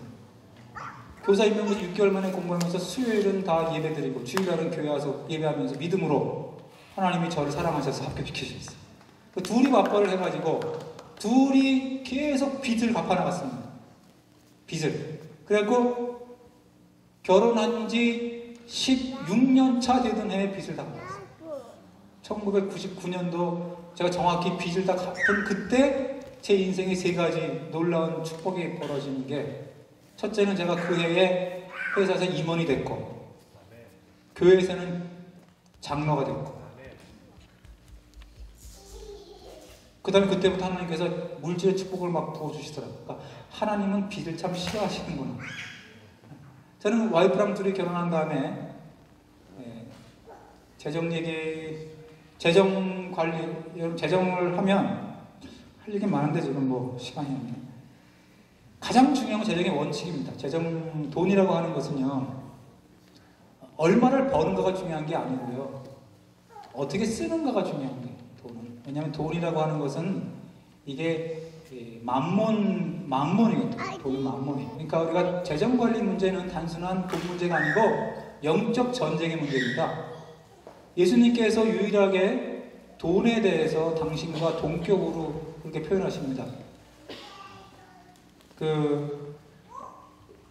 마태복음 6장에 보면은 예수님 말씀하시기를 한 하인이 두 주인을 섬길 수가 없다. 한 주인을 미워하고 한 주인을 사랑하거나 한 주인을 사랑하고 미워해야 된다. 그러면서 그 두 주인이 뭐냐면 하나님과 재물이라고 했어요. 하나님도 하나님이고 재물도 하나의 신이라고. 지금은 이 재물, 만몬주의가 가장 큰 위상이죠. 여러분 마음속에 어쩌면 우리 크리스찬도 이런 마음이 있으면 이건 만몬에 속해 있는 거예요. 돈이 많아야 행복하다. 돈이 많아야 일을 할 수 있다. 위대한 일을 할 수 있다. 이렇게 생각하는 그 순간에 그 사람은 만몬주의에 이미 넘어간 사람이에요. 돈이 많은 게 행복이고 돈이 많은 게 축복이고 돈이 많아야 일을 할 수 있지 뭐. 교회 일도 돈이 많아야 할 수 있지. 이게 만몬주의가 주는 거예요. 하나님의 법칙은 그게 아닙니다. 돈과 관계없이 하나님과 함께 있는 게 행복이고, 돈과 관계없이 하나님을 사랑하는 게 성공이고, 돈과 관계없이 하나님의 뜻에 맞으면 큰일을 할 수 있다는 거예요. 그래서 돈을 하나님 주실 때 그 돈을 사랑하느냐, 돈을 내가 하인처럼 부리느냐, 이게 이제 만몬주의 하나님의 차이. 돈을 하인으로 부리는, 도구로 부리는 사람은 청지기 정신을 갖고 하나님을 믿는 사람이고, 돈을 사랑하고 돈을 움켜쥐고 돈을 섬기는 사람은 만몬주의를 섬기는 사람이라는 거죠. 그래서 얼마를 버는가가 중요한 게 아니라 쓰는 게 중요한데요. 여러분들에게 말씀드리면 가장 중요한 법칙은 뭐냐면 20대, 20대, 60 법칙이에요. 여러분 그거 잊지 마세요. 20, 20, 60 법칙이 뭐냐면 얼마를 벌든 관계없이 20%는 하나님과 사람을 위해 쓴다라고 합니다. 20%는 하나님과 사람을 쓴다. 근데 우리가 10%는 기본적으로 11조 내고 또 기타 헌금하면 보통 한 12, 3%는 쓰니까 내 소득의 한 7% 정도는 내가 나무를 쓴다고 생각하면 굉장히 편해. 그래서 20%는 돈의 금액과 관계없어요. 20%는 내가 하나님과 이웃을 위한 돈에 내가 딱 떼어놓고 20%는 저축 또는 빚을 갚아요. 빚이 있으면 빚부터 갚고 빚이 없는 저축을 해. 20%. 금액과 관계없어요. 무조건 20%. 그리고 나머지 60%를 가지고 내가 쓴다. 그러니까 월급을 타면 무조건 60% 갖고 내 한 달을 써야 돼. 그러면 당연히 지출이 이제 우선순위가 나와야 되겠죠. 지출이. 그래서 지출의 우선순위를 정할 때 가장 중요한 게 세 가지입니다. 모든 재정 관리하는 사람들의 공통적인 얘기지만 가장 1번은 뭐냐면 의무, must. 무조건 내야 되는 거죠. 세금이라든지 뭐 먹고 사는 이건 의무입니다. 의무적인 거 1번. 두 번째가 필요, needs야. 필요한 거 있잖아요. 내가 뭐 공부도 해야 되고 뭐 또 사람도 만나야 되고 필요. 세 번째가 이제 want, 내 욕망, 명품, 사치, 여행, 취미생활 이건 이제 want예요. 그러니까 이게 must, 의무, 필요, 욕망 순으로 그 달 쓸 걸 쫙 정리해놓고 60% 내에서 딱 끊는 거예요. 직장에서 예산이 있고 예산 지나면 안 하잖아요. 그 일 안 하잖아요. 그것처럼 내 생활을 단순화, 그러니까 크리스찬 재정관리의 가장 핵심은 단순화입니다. 그래서 제가 한마디로 표현하면 이거예요. 거룩한 낭비를 위한 세속적 절제의 삶이에요. 거룩한 낭비를 위한 세속적인 절제의 삶. 그러니까 내가 다른 사람을 주려면 당연히 내 거를 안 써야 줄 수 있는 것이지 내 거 쓰고 주는 경우는 절대 없어요. 그러니까 얼마를 버느냐가 아니라 어떻게 쓰느냐가 중요하다고 하는 거죠. 그래서 나를 위한 금액을 최소화하는 겁니다. 나를 위한 금액. 그래서 저는 대표적으로 뭐냐면 부스러기 돈을 없애요. 부스러기 돈을 지켜야 됩니다. 여러분 오병이어 기적 다 좋아하시잖아요. 오병이어를 갖고 5,000명이 먹었잖아요. 그것만이 대단합니다. 근데 남은 부스러기가 얼마 있어요? 12광주입니다. 여러분 5,000명을 안 먹었다고 쳐도 오병이어로 12바구니 만드는 거 어마어마한 일이에요. 근데 문제는 그 부스러기를 사람들이 버린다고 하는 거죠. 예수님이 부스러기를 버리지 말고 뭐하라 그랬어요? 우리가 일상생활에서 지출로 부스러기가 12바구니라고 하는 거예요. 내 수입보다 훨씬 더 많은 게 부스러기 나가는 거예요. 그게 왜? 남들이 그렇게 하니까. 아무 생각 없이. 근데 내가 부스러기를 쓰는 그 순간에 하나님께 드릴 수 있는 돈이 사라지는 거고요. 이웃을 도울 수 있는 돈이 사라지는 거예요. 그리고 항상 돈은 마이너스예요. 그러니까 아우리치를 못 가요. 마이너스니까. 남을 못 도와요. 근데 부스러기를 없애는 게 뭐냐? 그게 가장 중요해요. 그러니까 지극히 작은 일에 충성한 사람이 큰 일을 맡긴다 그랬어요. 그리고 중요한 거 여러분, 재정관리가 중요하면 하나님 나라에서 리더를 선택하는 기준 뭐일 것 같아요? 만약에 하나님 나라에서 대표 MC를 뽑는다 할 때 뭐 갖고 할 것 같아요? 하나님 나라에서 그 다스리는 자 선택할 때 놀라지 마십시오. 하나님 나라의 그 일꾼을 선택하는 기준이 재정관리입니다. 달란트 비유가 바로 그거예요. 달란트 비유는 문자 그대로 재정관리 비유예요. 하나님이 돈을 맡겼다 그랬어요. 재능이 아니에요. 우리는 자꾸 그걸 재능이라고 표현해. 왜? 돈 얘기하는 게 찝찝하니까. 근데 하나님은 예수님 말씀하신 것은 재정관리입니다. 왜? 만몬주의. 네가 돈을 숭상하느냐 나를 숭상하느냐 그거예요. 네가 하나님을 믿느냐 이랬냐. 네가 세상적인 전략을 따르느냐. 그래서 재정관리를 잘한 사람에게 하늘나라 다스리는 권세를 주셨다고 그랬어요. 그래서 재정관리를 잘해요. 그리고 예수님께서 항상 말씀하시고 청지기다. 청지기의 해고사회가 뭐예요? 불의한 청지기를 아시겠습니까? 낭비는 청지기 해고사회입니다. 낭비하는 사람은 절대 하나님의 일을 맡을 수도 없고 부자 될 수도 없고 그런 사람에게는 돈이 오지를 않습니다. 왜? 좁아야 안 되니까. 그래서 부스러기를 주는 게 뭐냐? 제가 대표적으로 말씀드리면 제가 유일하게 사치하는 기호품이 카페라테입니다. 제가 저를 위해서 먹는 딱 하루에 한 잔 먹길 좋아하는데 근데 저는 절대로 콩다방이나 별다방은 안 갑니다. 스타벅스 커피빈 안 갑니다. 왜 안 갈까요? 한 잔에 4,400원입니다. 저는 가면 에디아 갑니다. 에디아가 분위기 좋잖아요. 아니면 저는 기본적으로는 교회 카페, 원형 카페 2,000원짜리 주로 먹는데 그래도 분위기를 좀 따지고 사람한테 에디아를 갑니다. 왜? 2,800원이거든요. 그럼 여러분, 4,400원에 2,000원 별거 아니죠? 그게 한 건에 보면 별거 아니에요. 1,600원 차이인데요. 커피 값으로 치면 40%입니다. 내 커피 값의 40%를 내가 절약하는 거예요. 1,600원씩 하루에 절약하면은요, 한 달에 얼마인지 아세요? 4, 5만 원입니다. 4, 5만 원이면은요, 컴패션이나 더 멋진 당신이나 월드비전에 한 명 후원할 수 있어요.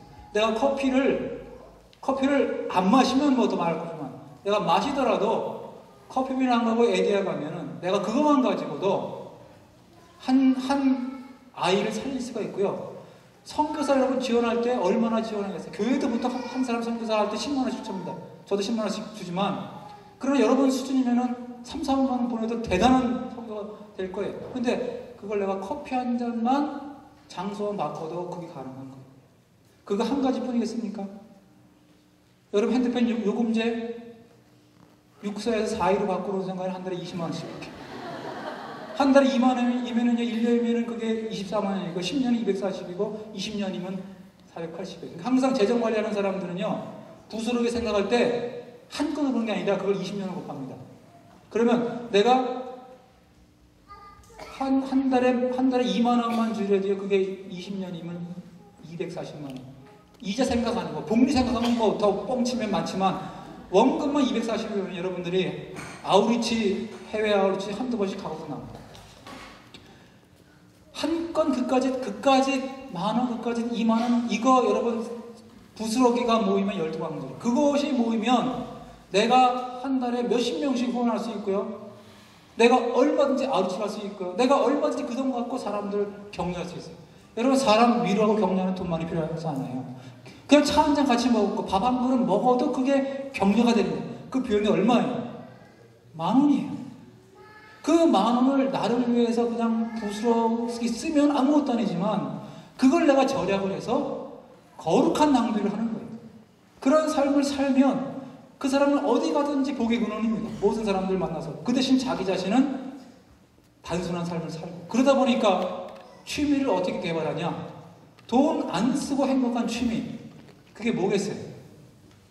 큐티, 성경 공부, 예배 참석. 저는 제가 와이프랑 데이트할 때 돈도 없었어요.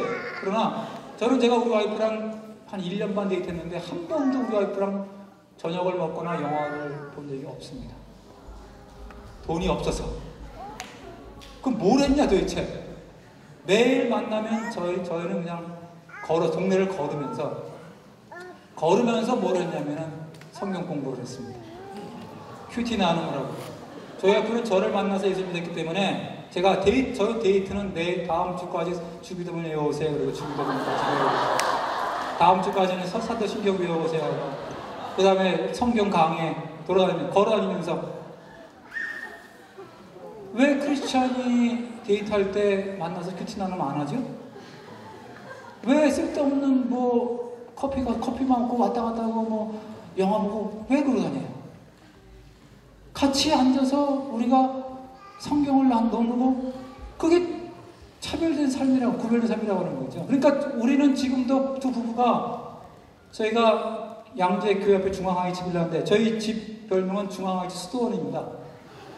돈 안 쓰고 행복하게 사는. 저희 집은 한 달에 전기료가 50,000원도 안 나와요. 저희는 모든 것을 다 이렇게 콘센트를 해서 다, TV도 볼 때 딱 끼고 끄면 딱 끕니다. 하루에 수십 번씩. 컴퓨터도 할 때 딱 켜고 한번 끕니다. 여러분, 전기세는 누진제이기 때문에 쓸데없이 전기 이 셋탑박스 있잖아요. TV 같은 거 키워놓으면 뜨끈뜨끈하잖아요. 그거라든지 PC 이런 거 TV 이런 거 켜놓으면요 전기세가 무지하게 올라갑니다. 그러니까 20평대만 사는 사람도 전기 관리하면 한 달에 한 20-30만 원 나와요. 저희는 어마어마하게 큰 집인데도 4만 원대나. 웅진 코드가 저희 집에서 까무러쳐갖고 우리 아빠 배워갖고 자기 한 달에 전기료만 15만 원 절약했다. 한 달에 15만 원 저축하면은요 1년에 180만 원이고 20년에 3600만 원입니다. 그럼 이거 차 한 대가 왔다 갔다. 그런 식이에요. 그런 식이에요. 옷도 우리 와이프는 옷 살 때 명품은 혐오하니까 옷 살 때 5,000원, 10,000원짜리 교회 이런 사랑의 주일 같은 데 보고 아니면 이렇게 사는데, 문제는 우리 와이프는 옷을 볼 때 30분 이상을 묵상을 해요. 5,000원짜리. 그래서 사라. 그러면 절대 안 사요. 왜 안 사냐? 딱 한 원칙이 뭐냐면 이 옷을 사면 현재 내가 갖고 있는 옷과 매치되는 게 3가지 이상 있어야 산다고 하는 거예요. 이 옷을 내가 사면 가격을 떠나서 이 옷과 3가지 이상 매치가 되면 내가 사지만 안 되면 안 사. 왜? 그거 사면은 못 입으니까, 아니면 또 사야 되니까 안 삽니다. 그러니까 우리 와이프는 옷을 안 사는데 굉장히 멋쟁이로 소문나 있어요. 왜냐면 하나 살 때마다 다 생각을 했으니까. 그리고 우리 와이프는 옷을 그냥 리폼합니다. 가위로 확 잘라버립니다. 그냥 잘라서 막 입어버리고. 그러니까 일상복은 그냥 제 와이스 같은 거 팔 자르고 이 칼라 자르고 그냥 집에서 입어버려요. 그런 식이에요. 그렇게 해서 돈을 모아요. 그리고 아낌없이 다른 사람들이 나누고, 아낌없이 선교사 후원하고, 아낌없이 주변 사람들 아우칭하면 플로잉 해주고, 또 사람 데려다가 큐티방 하면서 밥 먹여서 위로하고, 그러고 사는 거예요. 하나님께서 그거를 기뻐하시기 때문에 돈을 주시는 거예요. 왜? 돈 줘도 재밌잖아요. 아빠가 용돈 줬는데 그 용돈 갖고 하루아침에 막 하락망탕하면 주고 싶어요? 안 주잖아요. 그러나 주면 재밌게 잘 그 돈 갖고 자기는 잘 안 먹으면서 동생 사주고 이러면 더 주는 거죠. 지극히 작은 재정관리에 충성하는 사람이 하는 큰 하늘 일을 맡기신다고. 그러니까 재정관리에 돈을 버는 방법은 자기 삶을 다니. 돈의 목적은 잠언 3장 9절에 보면은요, 재물로 여호와를 섬기라. 제물로 여호와를 섬기라 그랬어요. 돈은 나 대신 하나님 섬기는 도구예요. 내가 아우리치를 못 가면 내 돈을 플로잉 하는 거예요. 네가 내 대신 가서 거기서 복음 전해라는 거예요. 네가 내 대신 가서 복음 전해라고 플로잉 하는 거예요. 그게 돈을 쓰는 거예요. 선교사님 차 사준다. 내 대신 네가 가서 선교사님 발휘해서 복음 전해다오. 그리고 돈을 보내는 거예요. 나는 못 가니까. 돈은 그렇게 쓰는 거예요. 돈을 사랑하지 않고 하인으로 부리는 그런 삶. 그러기 위해서는 절제. 돈과 관계없이 행복한 삶. 취미 활동 자체를 돈 안 쓰고 즐겁게. 데이트할 때도 같이 교회에서 만나서 성경 공부하고 기도하고. 그리고 얼마나 아름다운 가정입니까? 아우리치 가서 만나는 커플이 제일 잘 살아요. 복 받고. 엉뚱한 데 찾지 말고. 그러니까 아우리치 때 가서 만나요. 그러려면 내가 아우리치 가려면 지금부터 여러분들이 한 달에 10만 원씩 모으라면 커피 한 잔 안 마시고 아니면 싼 데 가서 마시고 내가 쓸데없이 하는 거 버리고 모으면 아우리치, 해외 아우리치 1년에 2번씩 갈 수 있다. 그런 삶을 사는 거예요. 그래서 결국 우리는 일상생활 자체에 하나님의 말씀으로 살아가는 거죠. 벌써 다 시간이 됐네. 좀 더 할까요? 네. 오케이. 그래서 어쨌든 감사할 만한데. 그래서 직장은 하나님이 내게 나를 파송하신 사역이기 때문에 여러분 직장을 출근하실 때 여러분 삶의 월요일이 즐거워요? 금요일이 즐거워요? 왜 그럴까요? 많은 사람이 착각하기를 직장 생활은 내가 할 수 없이 먹고 살기 위해서 하는 거고 이건 내 진짜 삶이 아니야. 내 진짜 삶은 퇴근 후 그리고 주말 그리고 살아야 사람들이. 그러니까 인생을 살면서 대부분의 시간을 허비하고 주말과 퇴근만 생각하니까 불금을 따지고 앉아있고 이러니까 사람이 불안하게 사는 거예요. 근데 여러분 비밀은 뭐냐면 직장 생활은 내 인생이기 때문에 직장 생활은 직장 아웃리치를 떠나는 거예요. 월요일이 행복해야 돼요. 내가 월요일날 직장으로 아웃리치를 가야 돼요. 직장에서 만나는 모든 사람들의 순원이에요. 그 사람들이 내가 앞으로 구원해야 될 사람이에요. 내 속삭이는, 여러분 순회도 보면 속삭이는 사람들 많아요. 여러분 아웃리치 가보세요. 환영합니까? 아니, 속삭이는 사람 많고 비웃는 사람 많고 또 핍박하는 사람도 있어요. 근데 여러분 그 사람들한테 잘하잖아요. 왜 잘할까요? 나랑 관계가 없으니까. 관계가 있으면 못하잖아요. 근데 하나님께서는 아우리치는 내 휴가 반납하고 내 돈 써가면서 갑니다. 그리고 갔다 와도 내게 실질적인 그런 세속적인 이득은 별로 없어요. 근데 직장 아우리치는 어차피 생활할 그 시간 쓰고 돈 받아가면서 또 잘한다고 인정받아가면서 걷다가 전도까지 해가면서 하는 아우리치예요. 속세기는 우리 부장님 보면 얄미워하지 말고 우리 오빠 때 참 철없는 우리 숨쉬고 오빠구나. 이사님이 속세기면 참 괴팍한 우리 목사님이구나. 네? 후배가 속세기면 야 철없는 이제 막 갓신자구나. 그러고 대하는 거예요. 그래서 거기서 우아하게 웃으면서 대하는 거예요. 웃으면서. 그러니까 여러분 왜 인간관계가 어렵냐면 예수님이 우리에게 뭐라 했어요? 내 이웃을 네 몸까지 사랑하라 그랬고 또 내 원수를 사랑하라 그랬잖아요. 이 두 가지는 같은 말이죠. 가까운 이웃이 원수니까 내 이웃과 원수가 우리 직장 동료나 우리 상사, 우리 후배들인데 문제는 그 사람이 하나님이 내게 주신 내 순원이고 여기가 내 아우리치 장소라고 마음 먹고 가면 일주일 동안 내가 아우리치 왔으니까 아우리치를 갈 때 내가 뭐 편하러 갑니까? 내가 대접받으러 갑니까? 아니에요. 혹시라도 크리스찬으로서 내가 복음의 빛을 비추고 혹시라도 그 사람 마음에 전도할까 가는 거니까 우리가 그런 마음으로 가라고 하는 거죠. 그러면 직장 생활이 완전히 싹 변하는 거예요. 그리고 우리가 아우치 가면 기도하고 뭘 구하고 가죠? 성령의 능력을 구하고 가죠. 성령 충만을 구하잖아요. 근데 월요일 출근하면서 성령 충만 구하는 직장이 있습니까? 구하지 않는다면 그 사람은 바보예요. 직장 생활은 성령 충만해야 되는 거예요. 왜냐하면 우리가 성령 충만에 대해서 잘 모르고 있어요. 목사님이 가르쳐주지 않더라고요. 근데 진짜 성령 충만은 누구에게 필요한 거냐면 교회에서 필요한 게 아니었어요. 성경에서 성령 충만을 공식적으로 제일 먼저 받은 사람이 누군지 아세요? 기록된 사람이? 그 사람이 부살렐입니다. 부살렐과 오홀리압인데요. 출애굽기 31장에 보면은 거기에 공식적인 성령 충만이 나와요. 하나님이 모세를 불러서 성막을 지어야 되는데 성막을 짓고 거기에 온갖 기구를 만들어야 되는데 성막은 본 적도 한 번도 본 적도 없잖아요. 누가 그걸 지어야 되는 거예요. 그래서 하나님이 모세를 불러서 말씀하시기를, 모세야, 부살렐을 불러라. 내가 그에게 내 영을 충만하게 부어주었다.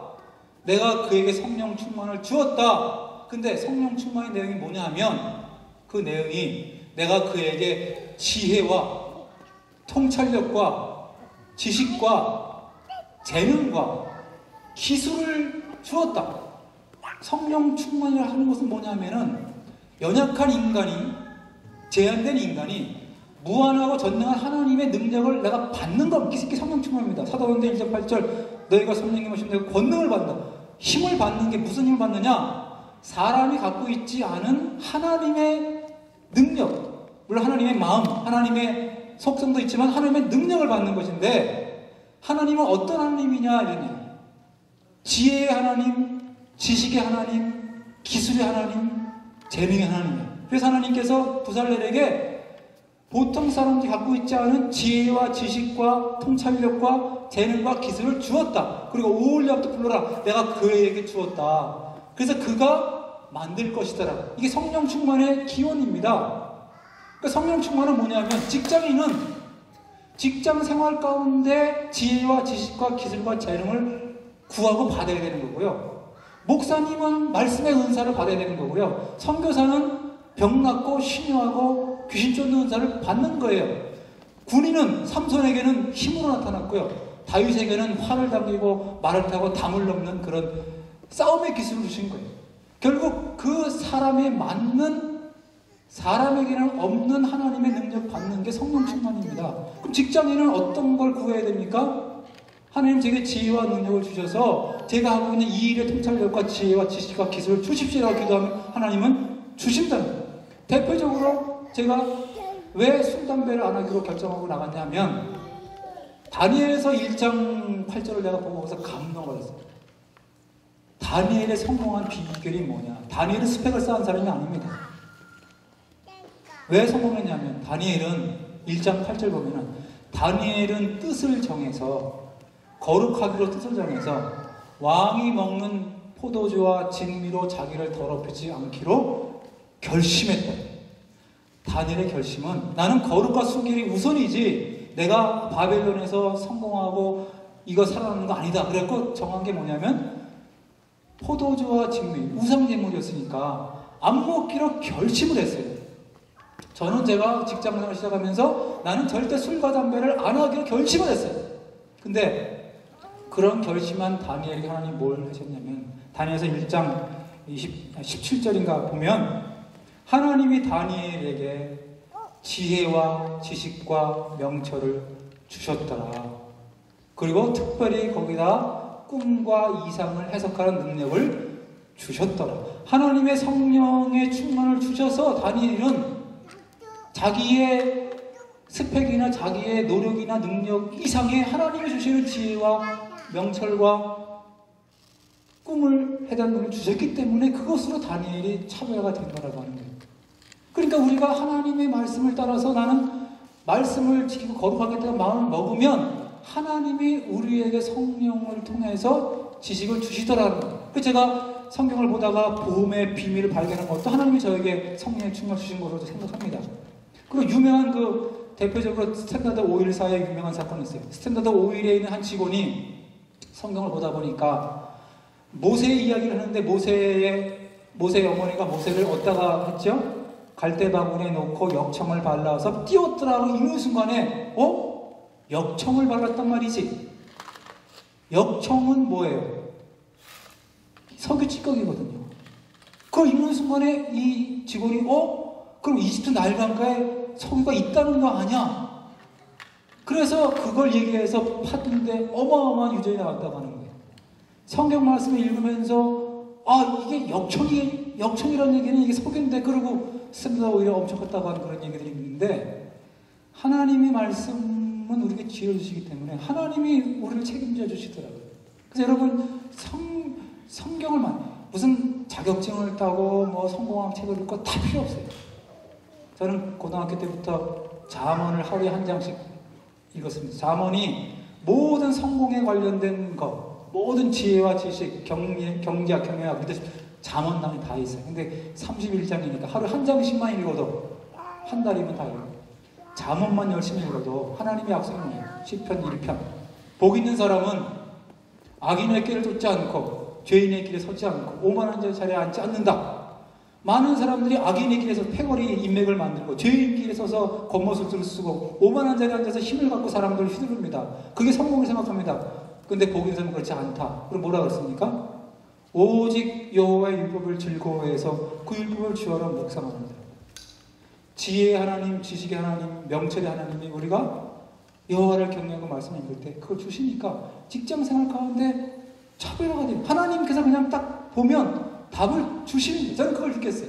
그냥 보면은 답이 보이더라고요. 하나님 주신, 제가 노력한 게 아니에요. 그리고 또 하나 직장생활 할 때 중요한 게 뭐냐면 성령의 열매, 성령 충만에 있어서 일부는 뭘 구하라? 여러분들이 현상의 필요를 구하라. 그게 맞는 거다. 쓸데없는 방언 같은 거 구하지 마세요. 필요 없어. 아무 필요 없어. 방언을 왜 구하냐? 하나님이 사랑에 채우고 싶은 건데 한 번 했으면 됐지 뭘 자꾸 해. 그런 거 필요 없고 실질적인 여러분 생활 가운데 필요한 지혜와 지식과 기술과 재능을 구하라. 그래서 이건 하나님, 이건 사람의 한 게 아니고 신의 한 수야. 그런 말을 들어야 돼요. 신의 한 수라고 하는 말을 들어야 됩니다. 그리고 그 성령 충만의 결과는 뭐냐? 성령 충만의 결과는 방언이 아니에요. 그거는 뭐냐면 여러분의 일상생활 가운데, 직장생활 가운데, 직장 아우리치 가운데 성령의 열매가 드러나는 게 성령 충만한 겁니다. 열매를 보고 나무를 안다 그랬듯이 내 삶에, 내 직장생활 가운데 성령의 열매가 드러나면 성령 충만한 사람이고요. 그게 안 드러나면 여러분 종교인에 불과한, 종교생활, 취미생활에 불과한 거는. 그럼 성령의 열매가 뭐냐? 갈라디아 5장 22, 23절에 있잖아요. 오직 성령의 열매는 그 사람의 인격과 태도와 성품이에요. 뭐예요? 첫 번째, 사랑과 동료들을 사랑해야 돼. 사랑. 얄미워. 이거는 성령 충만한 게 아니고 악령 충만한 거예요. 사랑. 두 번째는 뭐예요? 기쁨, 조예. 일 많은데 기뻐. 내가 이걸 통해서 우리 회사가 잘 되겠구나. 기뻐해야 돼. 내가 다른 사람을 위해서 내가 고생하는구나. 예수 믿기 때문에 내가 핍박당하는구나. 기뻐해야 돼. 이게 성령 충만한 거야. 짜증나, 불행해. 이거는 악령 충만한 거야. 그 다음에 평화, 피스. 모든 사람과 평화. 직장 동료 평화해야 돼요. 그 다음에 인내, 오래 참아야 돼. 장거리 경주니까 우리는 현재만 봐갖고 불행하지만 하나님은 우리 미래를 보시기 때문에 드라마에서 막 망할 것 같은데 하나님 나중에 가면은 해피엔딩으로 반전되듯이 내 인생도 해피엔딩인데 문제는 내가 오래 못 견디니까 자꾸 그만둬버려. 그거는 성령 충만한 게 아닙니다. 하나님께서 다른 직장을 주시기 전까지는 다니세요. 그러니까 다른 데 가고 싶으면 기도하면서 자꾸 원서를 내. 되면 가. 안 되면 안 가. 미리 던지지 말라는 거예요. 그러니까 오래 참음. 그 다음에 잡이라는 말은 영어로 kindness, 친절해요. 까탈스러운, 까칠한 사람은 성령 충만 아닙니다. 모든 사람에게 친절해. 상사에게 친절하고 후배에게 친절하고 하다못해 청소부 아줌마는 친절하고 항상 친절하고 사람은 친절해라고 하는 말을 성령 충만한 거예요. 그 다음에 양력, 굿니스, 착한 사람. 그리고 뭐예요? 충성. 하나님의 일을 하듯이, 보든지 안 보든지 하나님을 하듯이 충성된 사람. 그 다음에 온유라고 하는 것은 영어로 젠틀해. 젠틀한 사람. 제가 좋아하는 젠틀한 사람. 그 다음에 절제, 셀프 컨트롤. 이런 내가 내 직장 생활, 직장 아우리치에 가서 다 그렇게 하잖아요, 여러분. 그죠? 숙모임에 그렇게 하지요? 여기서 하지 마시고, 여기서 까칠해서 좋아요. 어디 가서 해라? 직장에서 그렇게 하면 나는 성공할 생각을 안 하고 갔는데 나랑 근무한 모든 사람들이 나를 칭찬하는 거예요. 참 저 사람은 언제나 친절하고 언제나 사람 돕고 자기가 희생하고 그리고 착하고 공도 남에게 돌리고 걷다가 또 통찰력 있게 탁탁 답도 주고 그리고 밥도 잘 사고 잘 도와주고 시간 내주고 상담해주고 그러니까 저 사람이 필요합니다 라고 되니까 승진할 때가 되면 제일 먼저 제가 영순이에요. 여러분 제가 경영자가 돼서 알지만 승진철이 되면은요 승진시킬 사람이 없습니다. 다 고만고만 해서. 왜 그러냐? 주전 선수가 월드컵에 주전 선수가 되려면요 후보 선수 때 잘해야 주전이 기회가 오는 거예요. 그러니까 본 게임에 잘하는 게 중요한 게 아니라 평상시 후보일 때 잘하는 사람이 기회가 오면 주전이 되는 것이지 난 주전 되면 잘할 거야 지금은 후보니까 대충 이런 사람은 절대 기회가 안 온다고 하는 거죠. 그러니까 승진철이 돼갖고 대충 이렇게 하는 사람들은 다 알지요. 사람들이 장거리 경주니까 처음 만난 사람들은 꾸밀 수 있지만 직장 생활을 매일 보는데 어떻게 꾸밀 수 있습니까? 결국 자신의 그 평상시 생활이 드러나는 거기 때문에 여러분 직장 생활 가운데 나는 크리스찬인들에게 밝히고 술 먹지 않겠다고 밝히고 그 대신에 열심히 최선을 다해서 성령 충만을 구하고 동료들을 섬기는 아우리치 같은 생활을 하게 되면 첫째는 직장 생활이 즐거워요. 오늘은 내가 누구를 격려를 할까? 오늘 내가 누구를 도와줄까? 오늘 내가 누구를 전도할까? 그러고 가는 거예요. 그게 즐겁고 또 월급 날 때면 월급 착착 오르고 보너스 되면 팍팍 받고 그리고 칭찬 듣고 그런 삶을 살다 보면 굳이 내가 입을 열어 전도하지 않아도 전도하는 사람들은 많으니까 그 사람들이 우리의 빛을 보고 세상으로 돌아오더라. 그래서 그런 삶, 그래서 만나는 모든 사람들에게 복을 주는 그런 삶을 살았으면 좋겠습니다. 시간이 너무 많이 가서 기도하겠습니다. 하나님 아버지 감사합니다. 저희들 젊은 시절에 불러주셔서 우리가 하나님 나라 안에 살게 하시고 또 저희들을 세상의 빛으로 불러주시고 세상의 빛으로 삼아주신 것을 감사합니다. 하나님 우리가 지금까지는 어두움에 있어서 우리의 빛의 감성을 입지 못했고 빛을 발하지 못했지만 우리가 이제부터라도 우리의 만나는 직장의 모든 동료들 또 우리의 직장생활 그리고 우리의 모든 삶 가운데 내 이익이나 유익이나 내 편함을 생각하지 않고 하나님의 말씀, 하나님의 복음을 생각하면서 그 사람들을 위로하고 격려할 수 있는 그런 복된 제가 될 수 있도록 도와주시옵소서. 그래서 우리가 가는 곳마다 주의 빛이 밝게 비춰지고 우리를 만나는 사람들이 모두 우리 때문에 복받는 그런 하나님의 청년 될 수 있도록 주님 도와주시옵소서. 아우리치 가운데 함께 하셔서 우리의 빛을 각 나라와 또 각 지역에 비치는 우리가 될 수 있게 도와주옵소서. 예수님 이름으로 감사하며 기도합니다. 고맙습니다.